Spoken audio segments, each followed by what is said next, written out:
play. Springer dives to make great play. 0-1-8. George Springer ends the fifth inning by launching himself to catch a fly ball. 0-1-8. 1:16 p.m. at Austin when Sports Illustrated published a story in 2014 predicting the Houston Astros would win the 2017 World Series. The magazine chose a rock-solid cover model.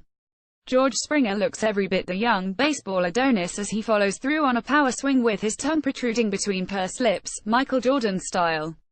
Keep up with the latest as baseball's top teams contend for the title. Ultimate Playoff Guide, WS Picks. Dodgers face defining test in Game 4. Home field advantage is big for Astros. Tough start for Darvish on a big stage. Astros rocked Darvish to take series lead. Kershaw races Astros with Game 1 win. Insider projections. Player ranking. Schedule. Complete coverage. We were all a little jealous of Springer getting the cover, said Astros teammate Dallas Keuchel. But he was the poster child. He was the guy coming out of UConn that was 5'2". We see it now every day. 3 years after his national media coming out party, Springer is showing everyone why the Astros selected him 11th overall in the 2011 MLB first-year player draft and gave him a $2.52 million signing bonus. At age 28, he has emerged as a franchise pillar in Houston thanks to a wondrous blend of tenacity, ability and geography. Springer's path as a burgeoning star and fan favorite in Houston is only fitting, given that the two players most readily identified with the Astros organization gravitated to Texas from the same portion of the country.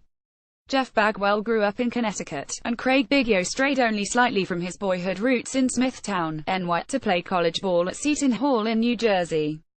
Now comes Springer, a New Britain, Connecticut native who has shown that short high school seasons and a boyhood acquaintance with snow shoveling aren't necessarily deterrents to success or popularity in the Lone Star State. It's cool to see those guys and to know where they came from, Springer said of Bagwell and Biggio, Houston's two Hall of Famers.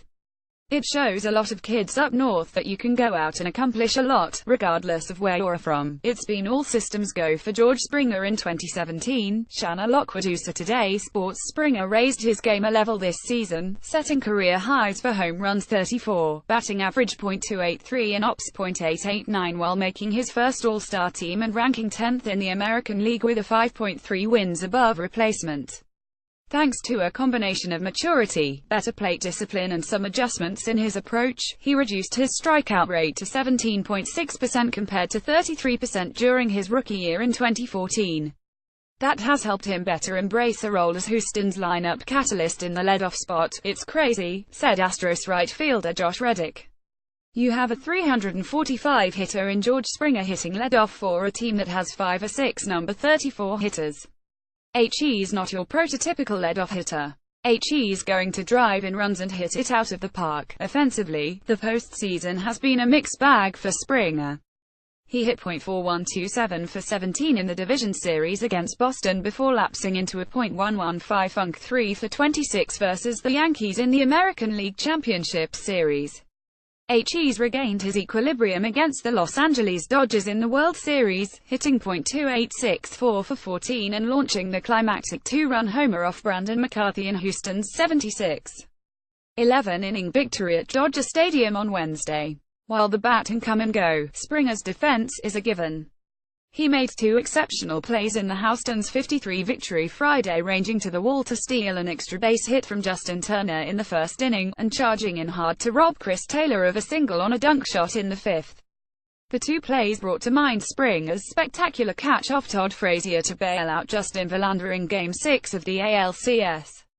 The play was impressive enough that Verlander waited along the first baseline to give Springer a high five as the Astros came off the field after the inning. The one thing that stands out to me about George is his willingness to sacrifice his body, Reddick said. You don't see that a whole lot anymore in this game. The way he jumps and gets off the ground is what really surprises me. The catch he made off Frazier was something spectacular. I didn't know that he could jump that high. Springer doesn't fit the profile of the classic fleet and rangy center fielder. At a sculpted 6'3", 215 pounds, he's more in the Mike Trout than Byron Buxton mold. But his +5 defensive runs saved this season tied him for 13th among MLB center fielders with Lorenzo Cain, Ender Inciarte and 2 others. His success in center is as much about determination, fearlessness and a sense of entitlement as it is about speed and the ability to read a ball off the bat. I just believe that the ball gets hit, and I'm supposed to catch it, Springer said. If that requires me to hit the wall, I'm just going to try not to hit it with my head. I'm just gonna catch the ball, and if I have to hit the wall, I will. And if I hit the wall and I don't catch it, I'm going to stand back up and chase it and throw it back in. That's the mentality I have. While Carlos Beltran and Brian McCann have generally been cited as the veteran voices who have helped the Astros better navigate the highs and lows of a long season, Springer has emerged as a significant clubhouse influence in his fourth year in the majors. Outfielder Derek Fisher signed with the Astros out of the University of Virginia in 2014, and he instantly noticed how everyone in the clubhouse naturally gravitated to Springer. Everybody watches him play and thinks of him as Superman, Fisher said.